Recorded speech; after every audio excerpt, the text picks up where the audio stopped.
दोस्तों welcome back to your channel civil standard. मैं हूं अभिषेक वार्ष्णेय और आप देख रहे हैं सिविल स्टैंडर्ड। चलिए आज के वीडियो में हमारा जो सब्जेक्ट रहने वाला है वो रहेगा बिल्डिंग मटेरियल्स। ठीक है, जिस वीडियो का पार्ट 2 है। इसके फर्स्ट वीडियो में हमने स्टोन्स को क्लासिफाई किया था, जिसको आप चैनल पर विज़िट करके प्लेलिस्ट में देख सकते हैं, ये वीडियो सेक्शन में जाकर देख सकते हैं। तो आज इस वीडियो में हम देखने वाले हैं इसके बारे में कि क्या हम इसकी स्टोन्स की क्वेरिंग किस तरह से होती है और साथ ही इसके टेस्ट क्या क्या होते हैं। ठीक है, सबसे पहले हम देखेंगे क्वेरिंग ऑफ स्टोन्स, यानी कि जो पत्थर है उसकी किस तरह से प्राप्त किया जाता है। क्वेरिंग ऑफ स्टोन्स यानी कि obtaining stones for engineering activities, यानी कि इंजीनियरिंग एक्टिविटीज़ के लिए करना क्या कहलाता है, क्वेरिंग कहलाता है। ठीक है, इतनी बात आपको याद रहेगी। इंजीनियरिंग एक्टिविटीज़ के लिए पत्थर को प्राप्त करना क्या कहलाता है, क्वेरिंग कहलाता है। आगे देखते हैं मेथड्स ऑफ क्वेरिंग, ये क्वेरिंग के क्या मेथड होते हैं। पहला देखते हैं एक्सकेवेशन। एक्सकेवेशन इसमें हम नॉर्मली हैंड टूल्स की मदद से खुदाई करते हैं और हम जो स्टोन्स होते हैं उन्हें नॉर्मली फाइंड आउट मतलब प्राप्त कर लेते हैं। जैसे फावड़ा और हथौड़े वगैरह, इन छेनी वैनी की सहायता से नॉर्मली खुदाई करके एक्सकेवेशन करके हम जो स्टोन होता है उसे प्राप्त कर लेते हैं। फिर इसके बाद देखते हैं नेक्स्ट आता है वेजिंग। वेजिंग क्या होता है, वेजिंग में हम देखते हैं कि इस तरह से जो स्टोन्स होते हैं, स्टोन्स में हम मान लीजिए ये स्टोन का ब्लॉक था, इसको अगर हमें छोटे पार्ट में डिवाइड करना है तो हम किस तरह से करेंगे। इस स्टोन के ब्लॉक में हम क्या करेंगे, निडल इस तरह से यहाँ पे छोटे छोटे होल बनाएंगे 10-10 सेंटीमीटर के गैप से, और फिर इसमें निडल पुट करेंगे इस तरह से। ठीक है, और फिर इसको, ये क्या है कि इसके प्लेन में ही है ये, जैसे इसका प्लेन जो होगा उसमें प्लेन में हमने इस तरह से, जो ये हिंदी भाषा में क्या हम जो छेनी का इस्तेमाल करके इसको ब्लॉक को तैयार मतलब इसको छोटे पार्ट में डिवाइड करेंगे। इस तरह से जब ये डिवाइड होगा कैसे होगा कि इसमें इस तरह से यहाँ से क्रैक आ जाएंगे और ये ब्लॉक दो पार्ट में डिवाइड हो जाएगा। जब हम यहाँ पे छेनी का इस्तेमाल करेंगे, छेनी से हथौड़ा मारेंगे इसके ऊपर ऐसे, तो क्या होगा, ये अंदर, इसमें अंदर चली जाएंगी ब्लॉक में, स्टोन ब्लॉक में, और ये जो ब्लॉक होगा वो दो पार्ट में स्प्लिट हो जाएगा, ये पार्ट अलग और ये पार्ट अलग। तो ये क्या जनरेट होगा, यहाँ से क्रैक, ये क्रैक बन जाएगा। ठीक है, तो ये जो मेथड है ये किस में जाएगा, वेजिंग में। ठीक है, वेजिंग क्या है, waging is suitable for costly soft and stratified rocks. Stratified rocks कौन सी थी, हमने स्ट्रेटिफाइड रॉक्स का एग्जांपल देखा था, जिसमें हमने देखा कि ये वो रॉक्स हैं जिनका जो कंस्ट्रक्शन हुआ है, जो किस तरह से बनी है। इस तरह से मान लीजिए एक सैंपल था जिसमें लेयर वाइज इस तरह से कुछ डिपोजिशन की वजह से ये रॉक्स बनी है। इसके एग्जांपल क्या क्या थे, limestone, laterite, marble and slate. किसके एग्जांपल थे, ये इस स्ट्रेटिफाइड रॉक्स के एग्जांपल थे। सैंडस्टोन भी उसका एग्जांपल है। ठीक है, इन रॉक्स को वेजिंग की मदद से छोटे पार्ट में बांटा जा सकता है। ठीक है, इसके बाद हम दूसरा तरीका देखते हैं। ये कब बांटने का मतलब यहाँ पे क्या है कि अगर जो बड़े पहाड़ हैं, चट्टान हैं, उनको जब हम तोड़ेंगे, उनसे छोटे पार्ट में अपने यूज़ के लिए, इंजीनियरिंग एक्टिविटीज़ के लिए हम कैसे निकालें, तो जो निकालने के तरीके हैं वो यहाँ पर हम देख रहे हैं। पहला देखा हमने नॉर्मल सबसे आसान तरीका एक्सकेवेशन, दूसरा क्या था वेजिंग, तीसरा क्या है हीटिंग। हीटिंग प्रोसेस में हम क्या देखते हैं, हम देखते हैं मोस्ट सुटेबल क्वेरिंग, यानी कि सबसे ज़्यादा सुटेबल है for small thin and rectangular blocks. Rectangular blocks के लिए पतले और छोटे। ठीक है, फ्रॉम रॉक्स, चट्टानों से, such as granite and gneiss. Granite और ग्नीस क्या एग्जांपल हैं इस तरह की चट्टानों से छोटे रेक्टेंगुलर ब्लॉक्स फाइंड आउट करने के लिए, प्राप्त करने के लिए इस तरीके का इस्तेमाल किया जा सकता है, किसका, हीटिंग का। इसमें क्या करते हैं, इसमें भी हम कुछ इस तरह से ही यूज़ करते हैं उसमें जब हम निडल का यूज़ कर रहे थे, इसमें हम दूसरा इसमें रॉड का यूज़ करेंगे। और ये रॉड क्या होंगी, टेम्परेचर इनका बढ़ेगा, ये इन्हें हम बहुत ज़्यादा हीट कर देंगे, गर्म कर देंगे, जिसकी वजह से यहाँ पे क्या जनरेट हो जाएंगे, यहाँ पे क्रैक्स जनरेट हो जाएंगे। क्रैक बनने की वजह से ये जो स्टोन होगा ये दो पार्ट में स्प्लिट हो जाएगा। ठीक है, फिर आगे देखते हैं। नेक्स्ट आता है ब्लास्टिंग।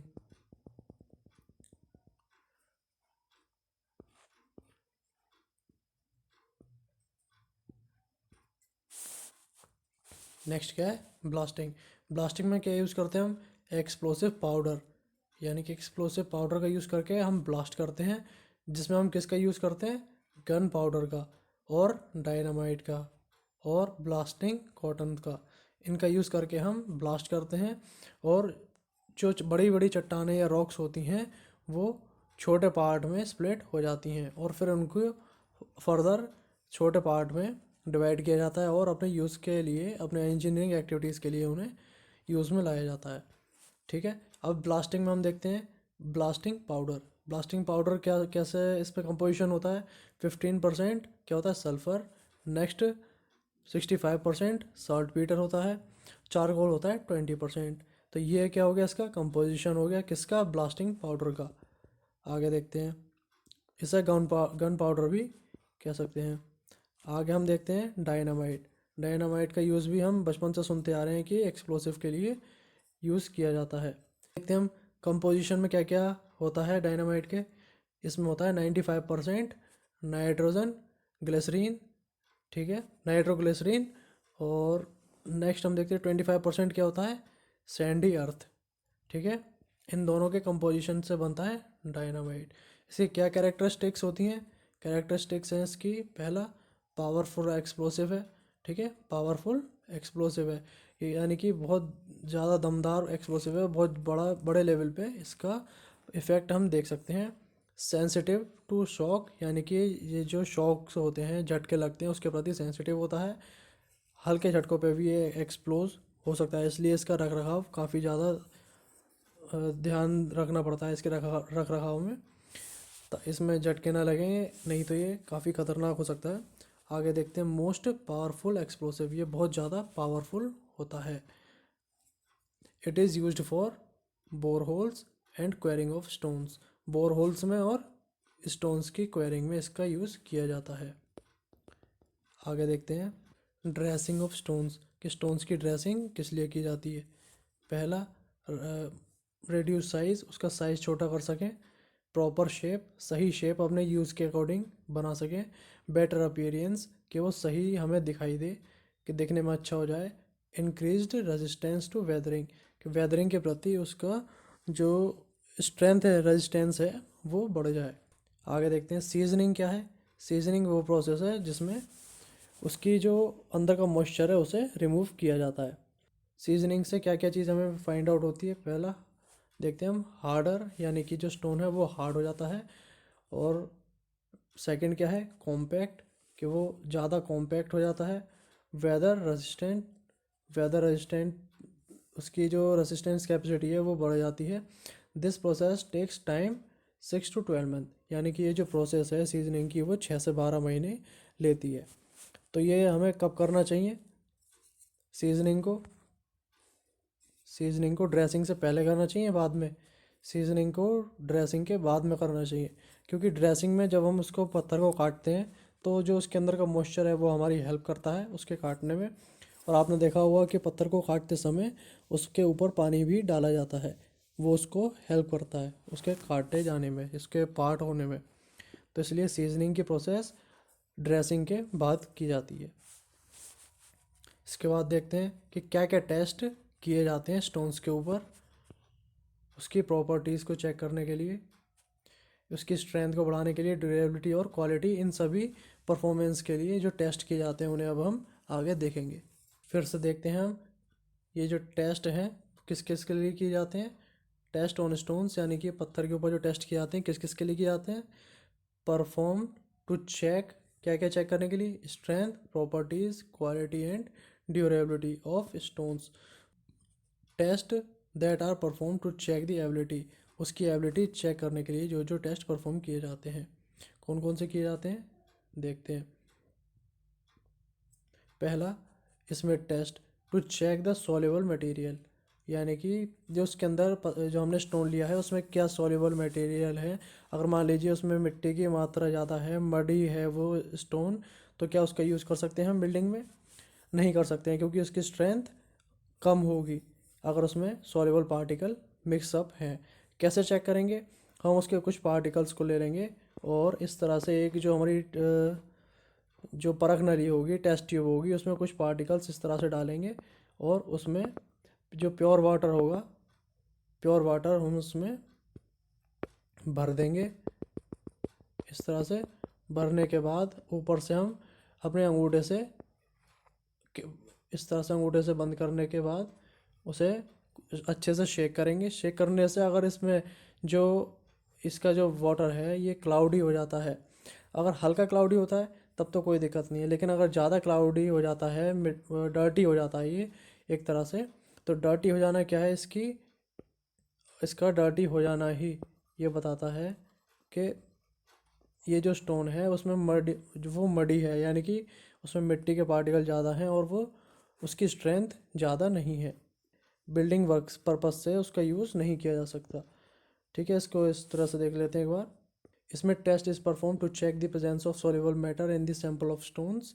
सैंपल ऑफ स्टोन्स में सॉल्युबल मैटर चेक करने के लिए इसमें टेस्ट किया जाता है। कैसे?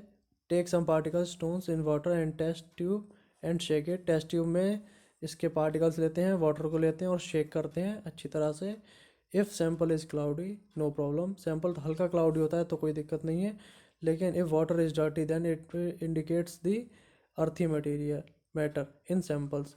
यदि ये पानी गंदा हो जाता है तो ये अर्थी मटेरियल मैटर उसके अंदर शो करता है। That is not suitable for building purpose, इसका बिल्डिंग पर्पस के लिए जो सुटेबल नहीं है। चलिए नेक्स्ट देखते हैं। नेक्स्ट जो टेस्ट रहेगा वो क्या है? नेक्स्ट टेस्ट है एसिड टेस्ट। इसमें क्या करते हैं हम, जो हमारा सैंपल होगा, जो सैंपल है इस तरह से, उसमें हम जो जो उसमें सॉल्यूशन लेंगे, हम सॉल्यूशन की में जो हम सॉल्यूशन लेंगे वो होगा H2SO4, ठीक है, या फिर HCl।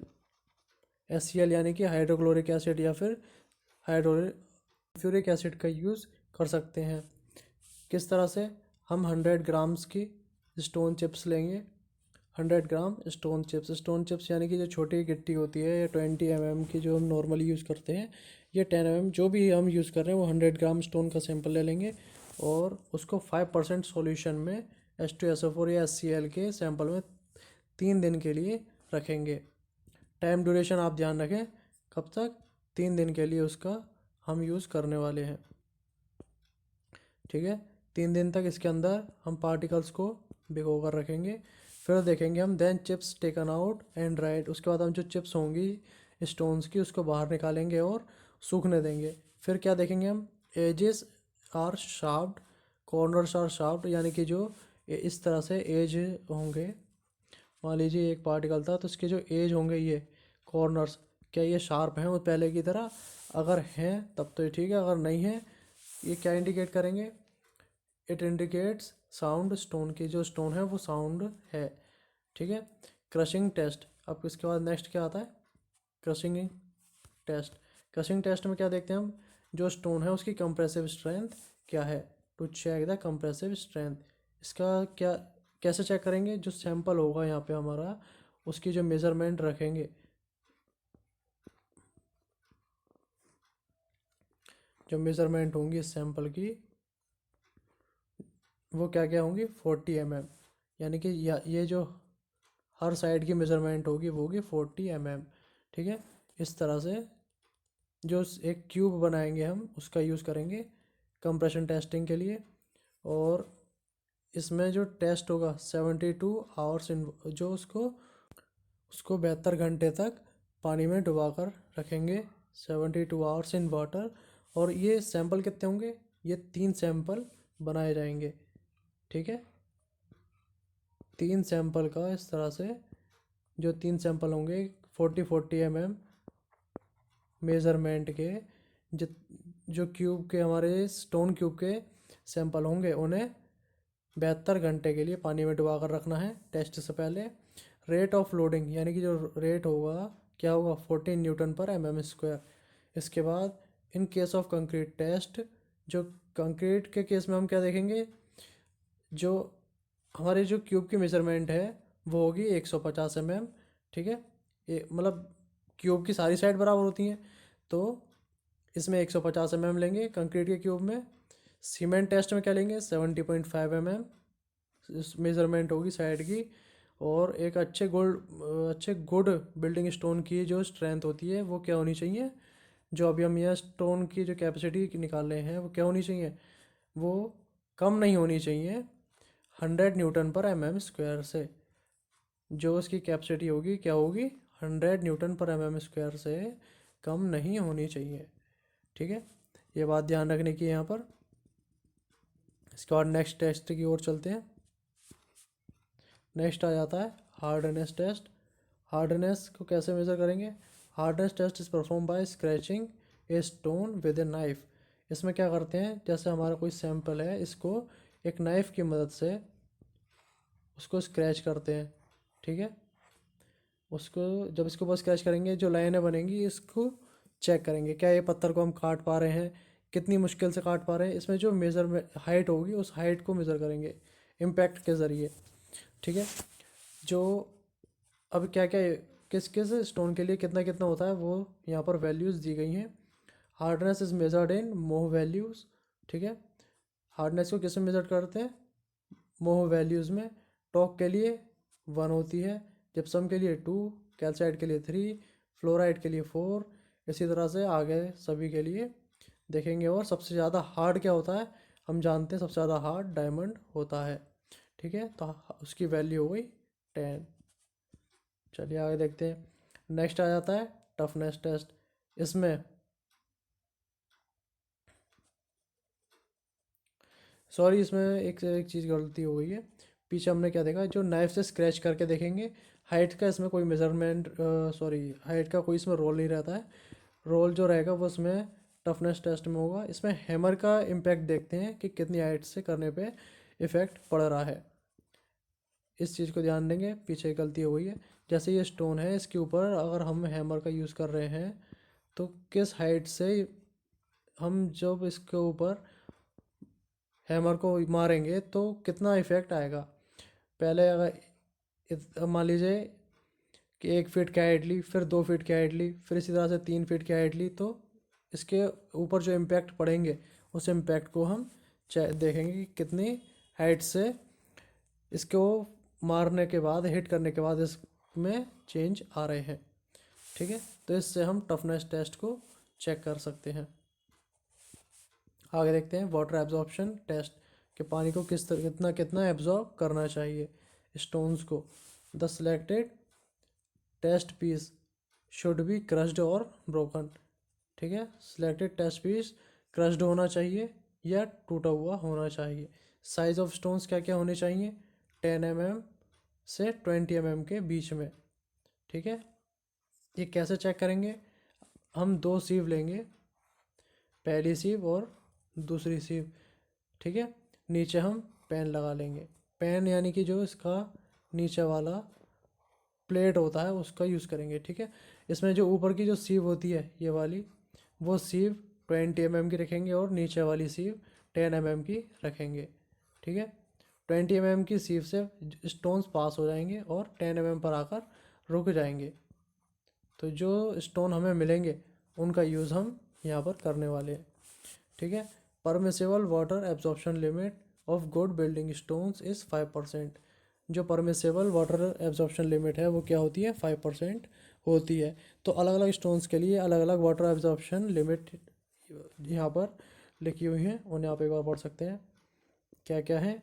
सैंडस्टोन के लिए 10, लाइमस्टोन के लिए 10, ग्रेनाइट के लिए 1, ट्रैप के लिए 6, शैल के लिए 10, नीज के लिए 1 एंड स्लेट के लिए 1, क्वार्ट्जाइट के लिए 3। तो इसी तरह से आप इन्हें देख सकते हैं। इस वीडियो में इतना ही। वीडियो देखने के लिए आपका धन्यवाद। वीडियो अगर पसंद आई हो तो आप लाइक कर सकते हैं, चैनल को सब्सक्राइब कर सकते हैं और वीडियो आपके लिए हेल्पफुल रही हो, या आपके इस वीडियो से कोई भी क्वेरीज अगर आपके पास हो, कोई क्वेश्चन हो, तो आप उन्हें कमेंट बॉक्स में मेंशन कर सकते हैं।